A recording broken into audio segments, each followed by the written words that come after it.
You just received all the wisdom in the world. What do you do with it? King Solomon built a throne. Sam Altman built a server. Opposite answers, opposite eras. There was no way they could end up in the same place. Neither system survived without them. One held everything together. The other gave everything away. And both created the same trap. Solomon's kingdom collapsed within a year of his death. Altman was fired on a Friday, and the board that fired him was gone by Monday because the system refused to work without him. 5 rounds. 2 men who thought they understood power. By the end, you'll realize neither one did, and you might not either. You just inherited the most strategically located piece of land on Earth. Every trade route between 3 continents passes through it. What do? Solomon didn't build an army. He built a toll. Every caravan crossing between Egypt, Mesopotamia, and Arabia passed through Israel. Solomon charged for each one. He built a merchant fleet on the Red Sea that brought gold from Ophir, 666 talents per year, more than 20 tons. He sealed the deal with 700 marriage alliances to neighboring kingdoms. Each wife was a trade treaty disguised as romance. Want access to my routes? He told the merchants. You pay. In 2 decades, Jerusalem became the financial center of the ancient world. Every king consulted him. Every trade route ran through him, and every alliance depended on him staying alive.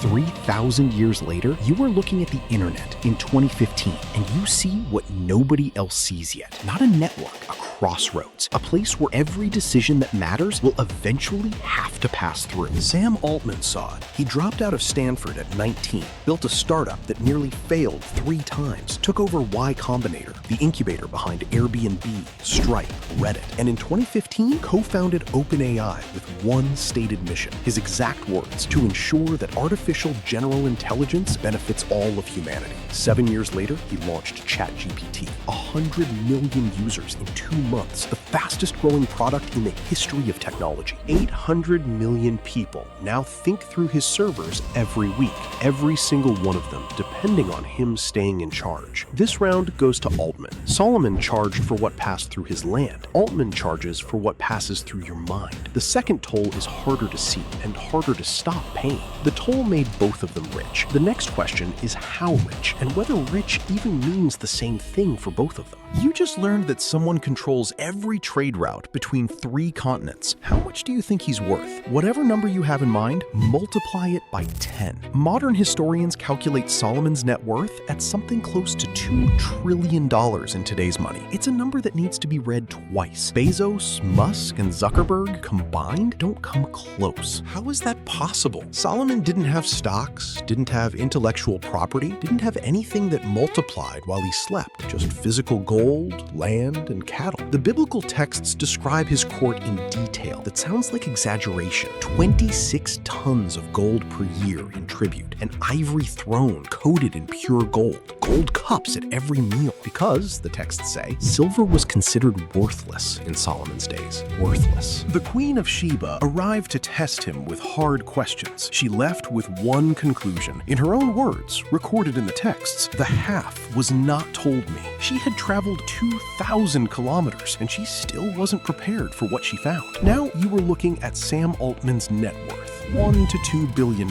Compared to Solomon, he is poor, but that comparison is a trap. Solomon needed physical gold to exercise his power. Every army, every alliance required gold he could hold in his hands. Altman needs something harder to count. OpenAI was valued at $500 billion in 2025, but Altman has publicly stated he holds no direct equity in the company. The wealth isn't his, the infrastructure is. Solomon's gold bought armies, palaces, and loyalty. Altman's infrastructure buys something more valuable, the habit of thinking through it. Gold can be seized. Habits are harder to break. This round goes to Solomon. The absolute scale is his, and nothing in modern history comes close. But both men built something worth taking. The next round reveals what each one did to make sure no one could. You built the most valuable company in the world. Your own board just fired you. What do? Altman went home and waited. November 17th, 2023. 6 people in a room decided Sam Altman was out. No warning, no negotiation. The board that technically controlled OpenAI had made its decision. 4 days later, the board was gone. 95% of OpenAI employees signed a letter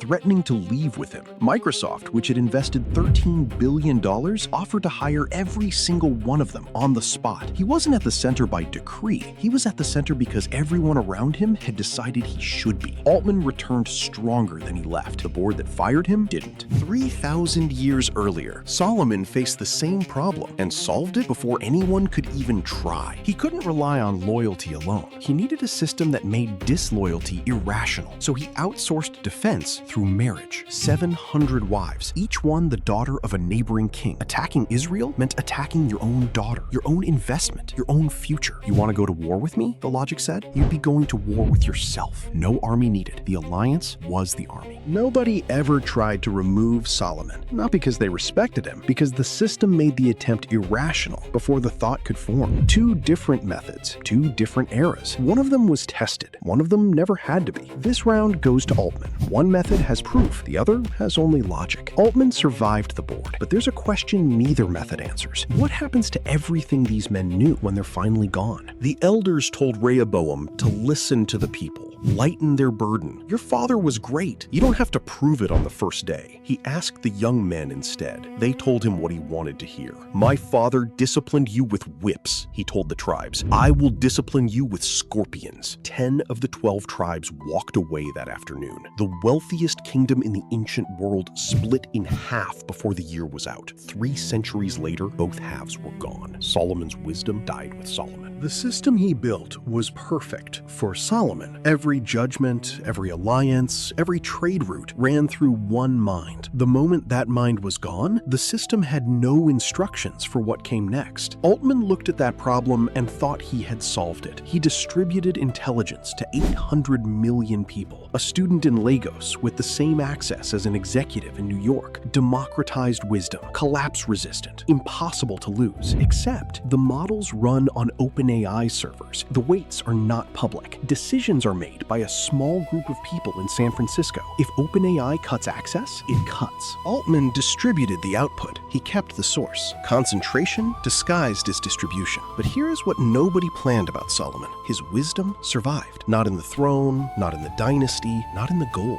It survived because it became text. Proverbs copied by hand. A temple rebuilt from memory. Solomon concentrated everything. The wisdom escaped him anyway. Into the world, into permanence. Altman distributed everything. The wisdom stayed locked in a company that one board almost dismantled on a Friday afternoon. The man who concentrated built something that outlasted him without trying. The man who distributed built something that might not. This round goes to Solomon, not for what he planned, for what survived despite him. 2 rounds each. The next round decides everything. Solomon has been dead for 3,000 years. His name is still in the room. 3 religions, 4 billion people. The temple he built became the central symbol of Judaism for 1,000 years. The proverbs attributed to him are studied in business schools today. There is nothing new under the sun. His words, still quoted, still argued over, still true. He concentrated everything, and somehow the world distributed it for him. Sam Altman is 40 years old. He has no proverbs, no temple. What he has is 800 million active users and the most consequential technology since the printing press, and one public statement that will either define his legacy or haunt it. His exact words: "We are building something that is potentially the most transformative and potentially dangerous technology in human history." He said that and kept building. Solomon's legacy survived because it escaped his control. It became text, something no single institution could own or destroy. Altman's legacy lives on servers. It runs on infrastructure that costs billions to replicate. It exists because one company, controlled by a small group of people, has chosen to keep it running. Solomon built something the world couldn't lose, even if it tried. Altman built something the world could lose on a Friday afternoon. This round goes to Solomon.